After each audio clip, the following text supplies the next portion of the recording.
Hello, everybody. It's Marcy from wavesofcommunication.com. Welcome to another episode of the Language Facilitation Helpline podcast, and thank you for tuning in today.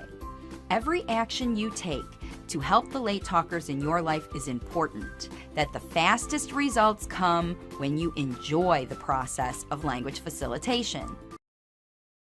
Welcome, everybody, to another Waves of Communication Spotlight interview, and I am excited to bring you today my new friend, Hannah Harris, who is an adult who has been through the process of speech therapy and diagnosis and is now an autism and neurodiversity coach herself. So she is using her experience to help parents, I expect all over the world. Why don't you go ahead and tell us a little bit about your journey and how you got into doing what you're doing? So as a young child, I had quite a few health related oddities. I think they were kind of coined by my parents, who didn't really understand things. I had a squint and my speech was somewhat late, and I definitely sort of had my own language almost at one point, where I would kind of pronounce words as I chose to pronounce them. Whether anybody else could understand that was none of my concern, particularly. Went to university and I was doing my degree in sport and exercise science, avid sports person.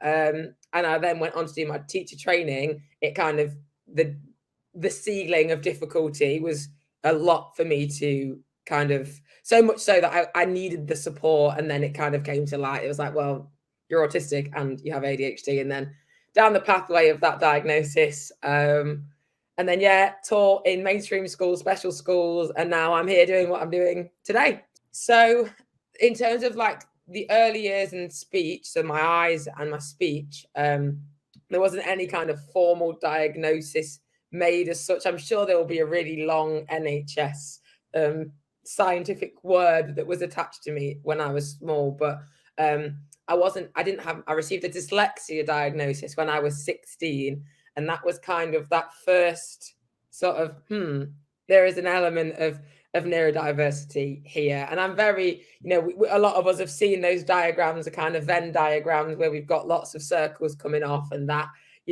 diagnosis, that primary diagnosis in the middle. When I think back now, like, my goodness, ADHD was not, dyslexia was not my primary diagnosis, or shouldn't have ever been.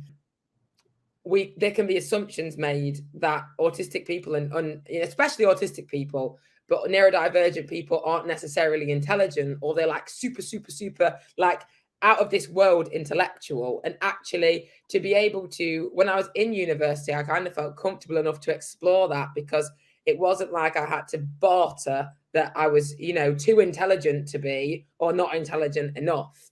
For me, not anymore, but at that time, as like an 18-year-old child, because 18, you are not grown up. Yeah. That was something quite important, an important part of my identity, that I felt like, people were like, well, how can you be intelligent? I was like, okay, then I'm not autistic then. No, that's fine. So really interesting. I see. So it really was, because you were older, obviously in your teens, you were a participant in all of these diagnostic procedures. You were doing testing, and you were doing, all of that stuff. Yeah. And part of that was to get services, to get help with schooling and speech therapy and things like that. Now, let's talk a little bit about your speech. Now, you had said, we were talking before the interview started, about during your speech therapy experience, you were in speech because your speech was hard to understand. Yeah. You probably had limited talking, and then when you did, it was hard to understand for people. So your parents sent you to speech therapy.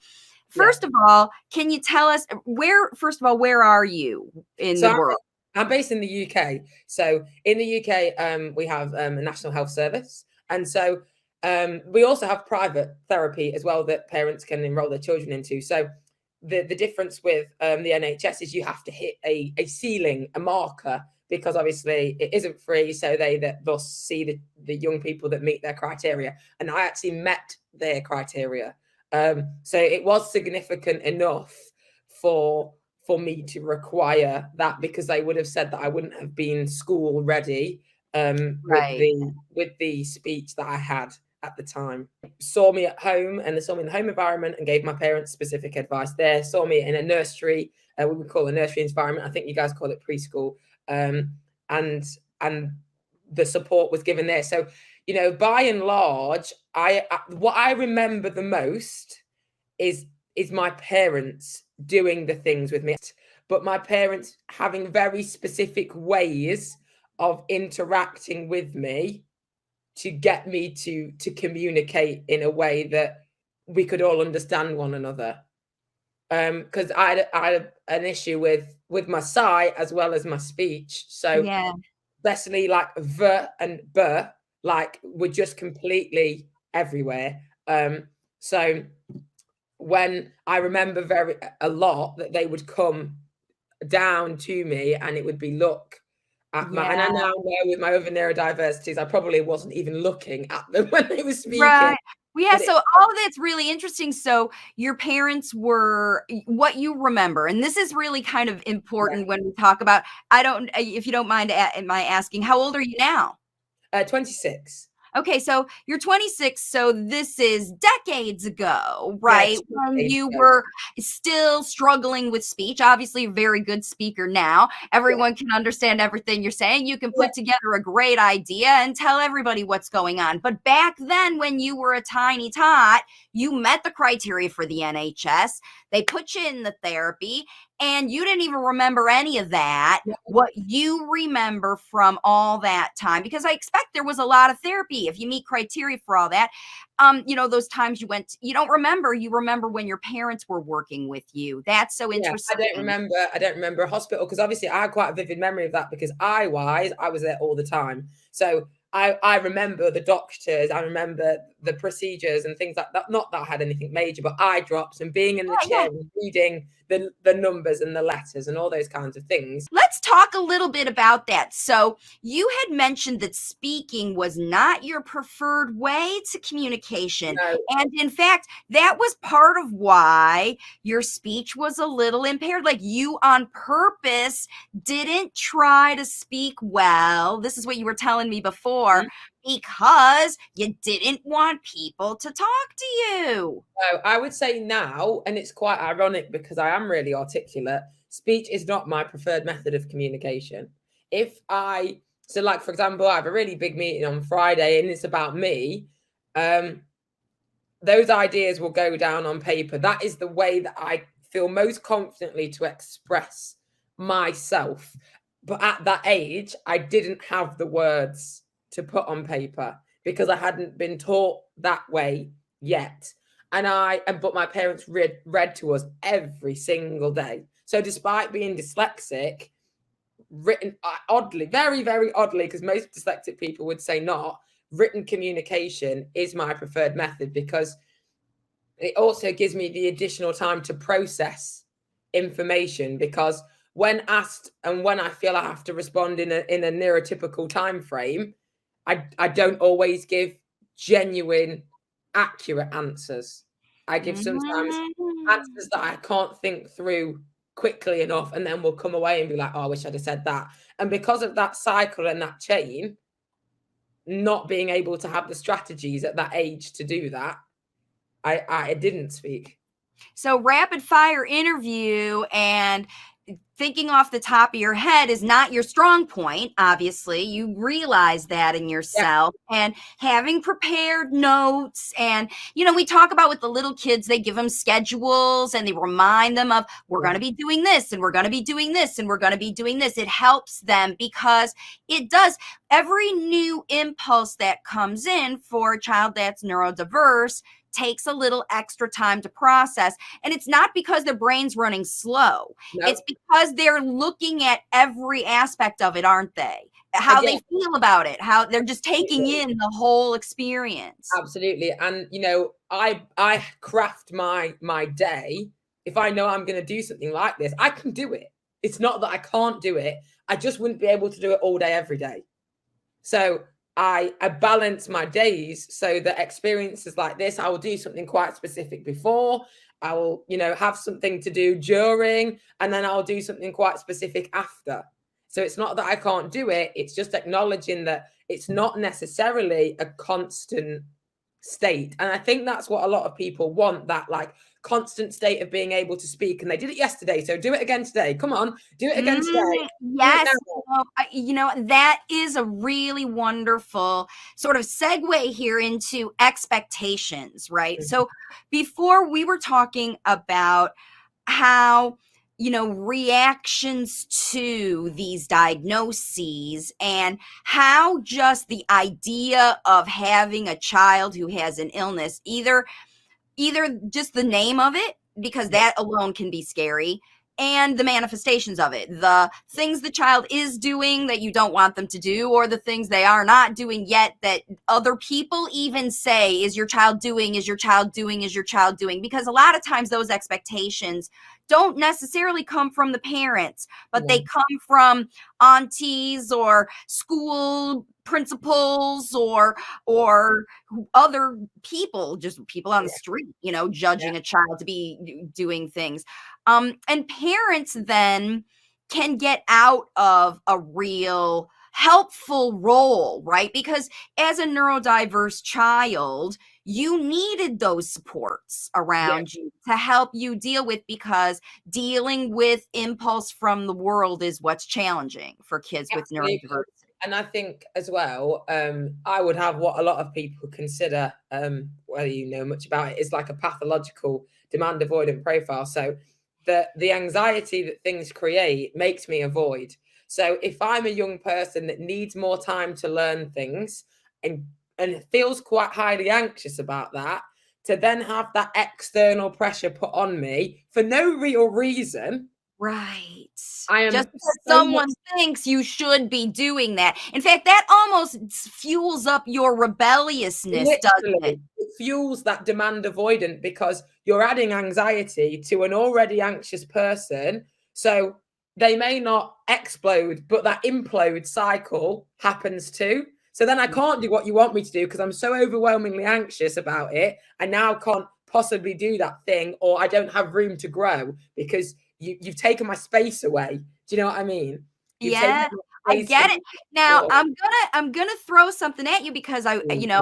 you're helping us really see the perspective of the late talking child as Yeah. they come through this. And I know one of the things that is challenging, Mhm. supposedly challenging for people who have neurodiversity, is to see things from other people's perspective. But Yeah. I don't think that's true. I just think if it's explained to you and you understand the other person's perspective, just Yeah. like, I know I have to do this interview. I know I can prepare for it. It's not my favorite thing to do. It's not my expert thing to do, but Yeah. I know it's necessary because you understand why. Yeah. Otherwise you wouldn't do it. You would just flat out refuse. But 100%. here's something that you're not great at, but you've got your tools, you've got your stim, you've got your thinking, you're focused with me, you're Yeah. able to stay with me during this, even though I did put demands on you. I said, you've got to do this, you've got Yeah. to show up, you've got to have a video on you, you've got Yeah. to, in order to help me make this nice YouTube video, you've got to give a little, and you're able to do that. And so this, I think, is a super important thing for parents to see. What equipped you to be able to do that? Share some of those strategies. What helped you to do things that you didn't really want to do when you were a kid? Because this is parents, they need kids to go places. They Yeah. need kids to wear shoes. They need kids to stay inside in the middle of the night. They need kids to be safe, and they don't always understand that stuff. And that's where we see struggles. So help my parents out here. First and biggest thing was I had to understand, for me, I had to know why. Why, why, why? As a child, as a young child, that was my word of choice. Why? Why? Why? And that can be perceived as an insolence thing. Like, well, you're going because you're a child and I've told you to go. You don't need to know why. But I did need to know why. I needed to know why from a thinking perspective. I was a very cognizant, thinking young person. I needed answers. I needed to draw I would draw my own little conclusions. So, for example, why are we going to Nana's? We're going to Nana's because she's not very well. Grandma's because she's not very well. Okay. So if she then says, if my mum would have then said to me, oh, grandma's not very well, I'd be like, okay, so we're going round. So I'm building almost pillars of consistency because life is quite inconsistent for me. Yeah, but you learn from patterns, right? You learn to know that these are the things that are naturally expected, and so you don't mind doing them as much because you know, again, it's not that you're completely self-serving. Neurodiverse kids are not. They care about people. They have huge hearts, but they just have to understand why the care is important because they put all the pieces together. If they don't see a reason, and when you see a reason, you're all in 100%, right? And even with my students, when I was teaching, I would say to my kids, especially my special ed kids, I would say, if you don't understand the reason we're doing this, if you don't know the point, and I can't tell you the point, we're not doing it. Because that was every time I sat down to plan their education, my first question to myself was, what is the point? What is the purpose? What are we trying to achieve? And they have to understand what we're trying to achieve. Because to learn how to label a plant for the sake of labeling a plant is completely pointless. Well, it is definitely to a neurodiverse child. You know, I mean, even those kids, there are some kids that are like, all right, well, I'm a memorizer and this is and it's important for me to make sure this plant, it has the right name. But for the vast majority of kids that are what I call Gestalt learners, conceptual learners, they learn from experiences and trial and error. Oh, this works. This feels good. Let's do it again. This doesn't feel good. I'm out, and I will do everything I can to avoid it. And even like you said, if there's layers of anxiety on top of it, I can't even experience the joy or the pain because I'm too busy like trying to figure it out. Absolutely. Anxiety just leaves you in that, I don't know. Not only have you connected and understood, but you've taken on the responsibility to actually take it farther, this is all you parents want, right? Especially we're talking about speech here, spoken language. It evolves through experience. So you take your kid, you give them an experience. The first time they're like deer in the headlights, but you still give them the experience. Let them live it. Let them, trial and error it. Just be there as a support. Like you said, your parents were always there as this is what's going to happen. And the other thing that I loved about what you're saying that I always incorporate in my strategies is understand your why. And then incorporate it from the prep, not just the activity itself, from the preparation to the activity to the cleanup and evolution out of it. Because what happens next is just as important when you teach something. Well, what do we do with this knowledge? This is called a fern tree or whatever. Now what do we do? Why do I need to know that? Because if you don't have a reason to need to know it, guess what? You won't remember it, right? I worked with a young man who was classed as nonverbal. He was highly motivated by food. He had words. My brother is nonverbal and doesn't have words. So that was, I know that kind of lies on a spectrum. And there was this emphasis on teaching him, pronouns and all these other objects that meant nothing to him. And I said, okay, let's get his most important objects. And if we're going to teach his words, let's use his important objects. So every day he would say toast. We would then go together and we would make toast. So not only are we doing the skill of making some breakfast, but and then it's toast, please, and thank you, and butter, and all the knife, plate, and all the words that came off toast. Right. Yeah. And not only that, but even though that's all you heard from him, inside, those concepts were going because here at the beginning, you had to hand over hand help him make the toast. And now all you do is say toast and he does it all independently. Yeah, we did. We had to do butter and opening the own butter because we used to have the small packets. And not only that, prior to him coming, he'd been in several settings that hadn't worked out, and he was quite distrusting, not mistrusting, because he was right not to trust after his experiences. Yeah. Everybody would come to us and say, he looks so happy now. He looks so happy. What have you done? Because I was new to the setting. Like, what have you done with this like young man? He looks so happy because he was being listened to, even if he wasn't speaking. We were communicating. He felt he was being heard because we were giving him the communication. And you were And talking about what he wanted. I mean, who yeah, doesn't want toast? Everybody loves toast and butter. yeah, And it's easy enough. Like we always talk about, that's why in my book, it's called If It Isn't Fun, It Isn't Fun. And we talk about the way to reach kids is to find the things they find fun and or useful. And and that's what you did for this kid. I mean, this isn't a young child. This is someone old enough to make his own toast. 19 years old. There you go. And Not that for the scary. first time in his life, because you saw him and heard him.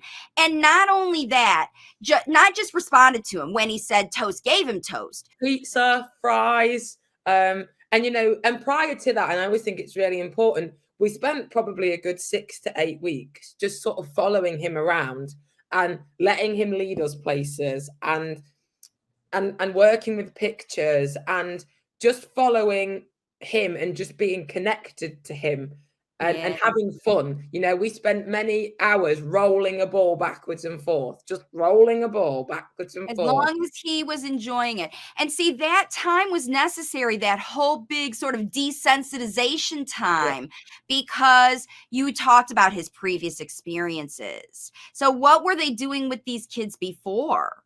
He'd been in a different setting, so we weren't really sure, and because his language was so poor, spoken language was not there. We could, and his cognition,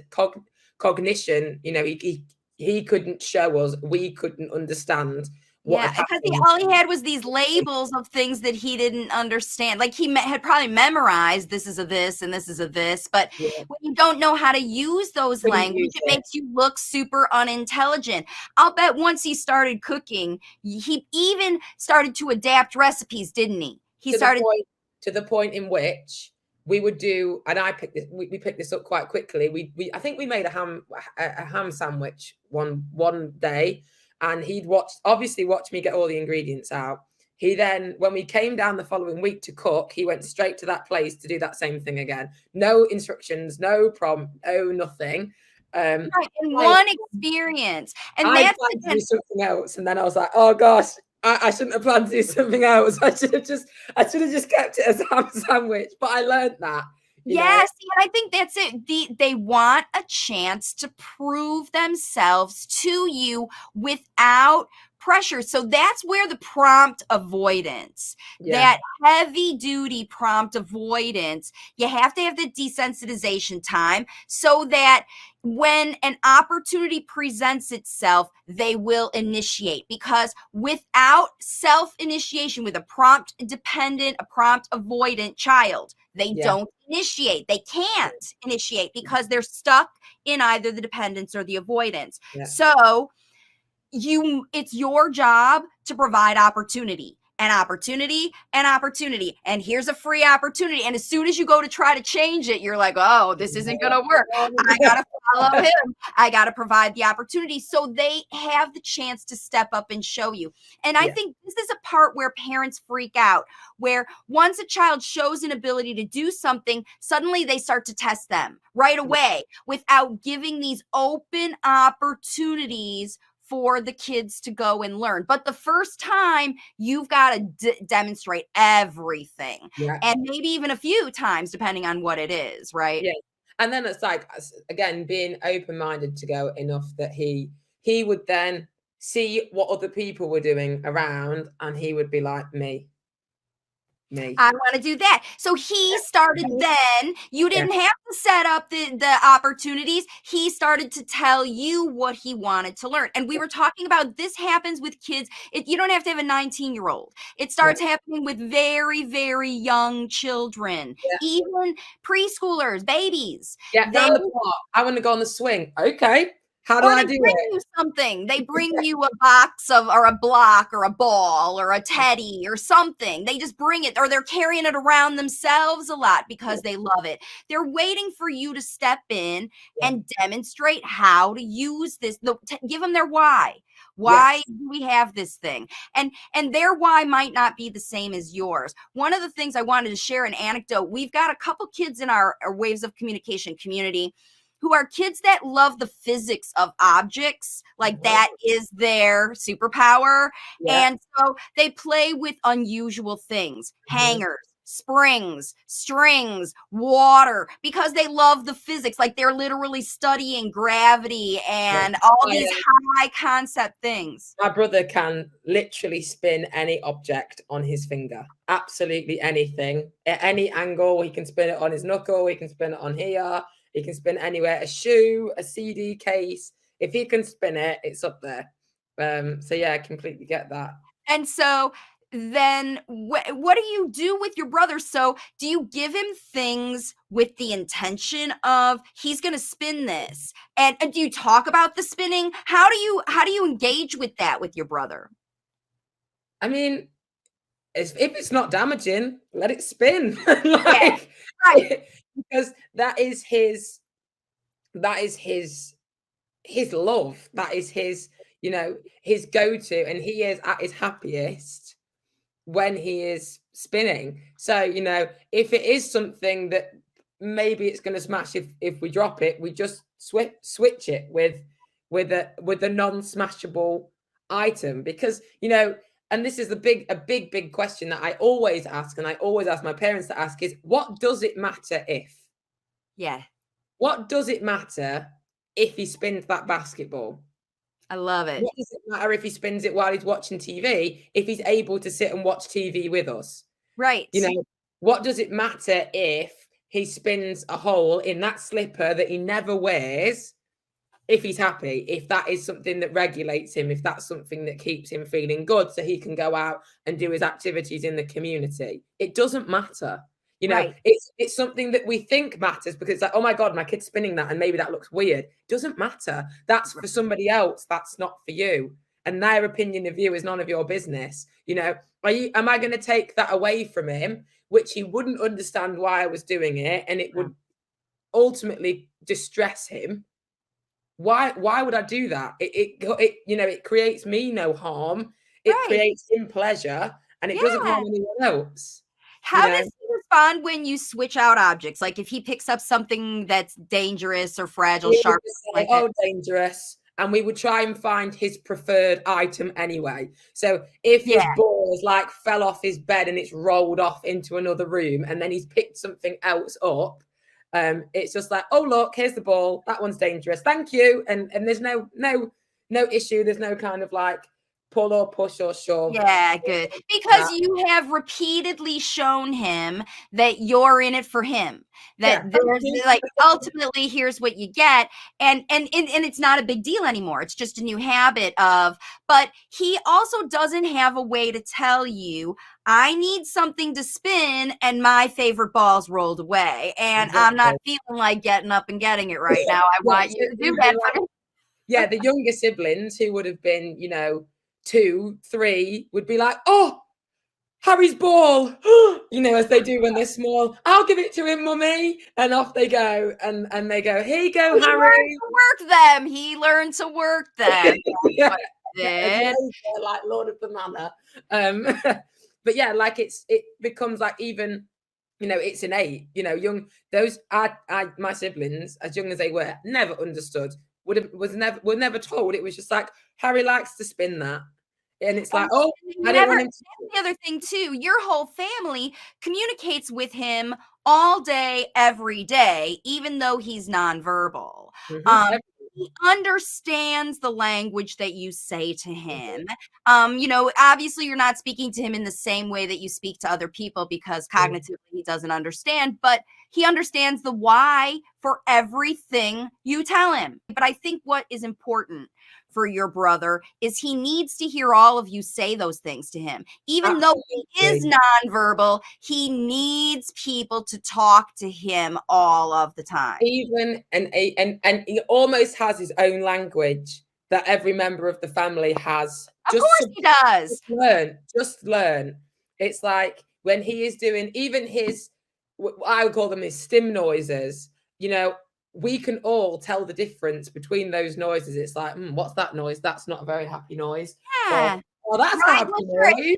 parents know when a baby's crying because 'cause they're wet versus if they're crying if they got dirty diaper, it's Yeah. different. Yeah. They're and it's a combination of feeling the energy, looking at the behavior, and knowing the habits, right? Because Yeah. he's trained you over all these years to Oh, yeah. understand his language, Yeah. and even kids see before you could be understood when you had bad speech and Mhm. nobody could really understand the words you were saying. You Mhm. clearly told people, I don't want to be around you, or I do want to be around you, or, just like your brother did, you had a limited way of communicating. Absolutely. Always was written in school reports, fiercely independent, fiercely independent, fiercely independent. Like, because I had speech and then I used speech, but I wasn't always reliant on it because I was quite apt to be ready to do it myself. And then Mm, when I needed other people, I could be like, hey, I need that. And I yeah. just need those words. So, my speech developed as I needed it to. And that's interesting too, because again, connection with people is not very comfortable for people who have neurodiversity. No. So they avoid it or they use self compensation. It happens for every person who's neurodiverse. They just naturally are not all comfortable until they find the right energy of a person to be comfortable. When they find that, then they stick to them. But Yeah. it takes time to learn to see that person, because especially if you are prompt avoidant, because as soon as someone comes at you with energy that's going to test you, you immediately will block them. You won't even be able to listen to them, you Yeah. know. And I think this is when we look at the environment of kids who are late talking, when you put them in classes or you take them to parties and you see what happens to them. Before you start to judge their behavior, think about what they're dealing with the Mhm. people around them and whatever. So listen, these stories have been amazing. And I imagine that your experience is helping a lot of families. Tell me a little bit about the work that you're doing now with your coaching.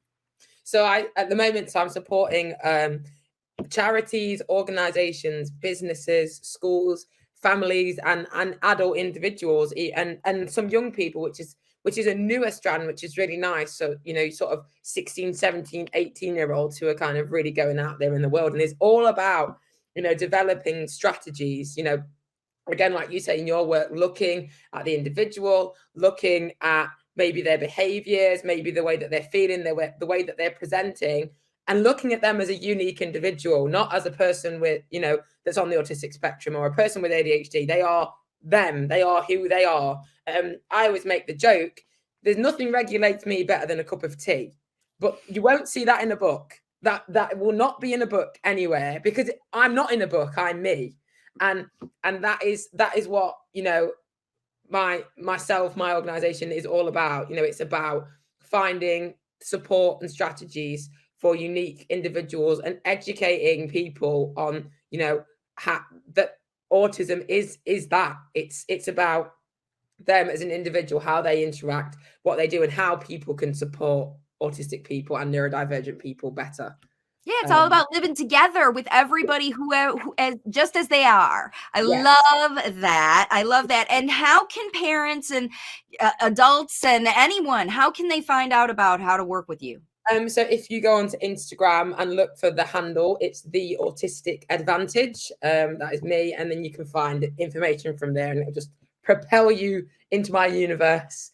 And you can always drop me a message, or any of that kind of stuff. It's all on there. Yeah, she's always doing Instagram lives and lots of great little tidbits to help you really think about keeping your mindset where it needs to be, to help the late talkers in your life. So, Hannah, this has been amazing. Thank Yes, you thank so you. much for joining me. And I just want to encourage everybody, as I do on all of my videos, this is an action motivation video. an audio podcast, wherever you're watching and listening right now, it's time for you to go take action. There are resources available, but the best action you can take is to connect with the late talker first and foremost, and find out who they are and help them bring that self out into the world. And there are resources all over to help you do that. And we're sending you out with the best energy to get it done. Okay. Thanks again for joining me, Hannah. Bye for now, everybody. Thanks for tuning in today. With a whole range of Waves of Communication resources, from free content to customized coaching, you now have access to everything you need to elevate spoken language to infinite success. You are welcome to get your journey started with my 11-week language facilitation Journey to Speech workbook. This tool is helping parents worldwide create nonstop language facilitation opportunities that elevate spoken language beyond even their own expectations. You can access this workbook and all of the language facilitation resources on my website, wavesofcommunication.com.